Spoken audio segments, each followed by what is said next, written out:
नमस्कार. मी ज्ञानेंद्रनाथ.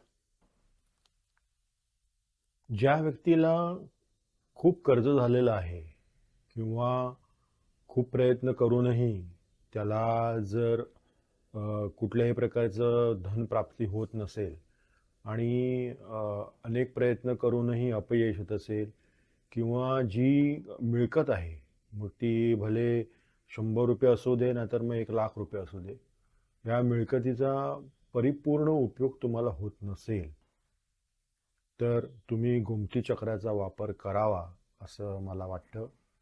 आणि गोमती चक्र म्हणजे जे मार्केटमध्ये मिळतं ते नाही, जे तांत्रिक वनस्पतीपासून बनवलं जातं ते गोमती चक्र.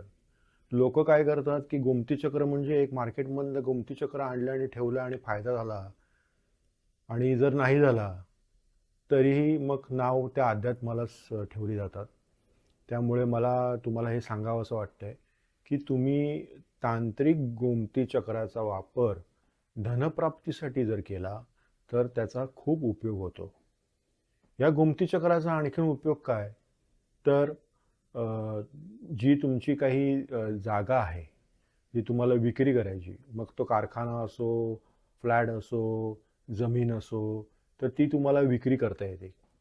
शिवाय तुम्हाला समजा एखादी नव्याने विकत घ्यायची असेल जमीन किंवा फ्लॅट घ्यायचा असेल, कारखाना करायचा असेल, त्यावेळेला तुमची समजा हे कार्य अडत असेल तर ते कार्य पूर्ण होण्यासाठी तुम्हाला त्यासाठी तुम्ही हे गोमती चक्राचा वापर करू शकता.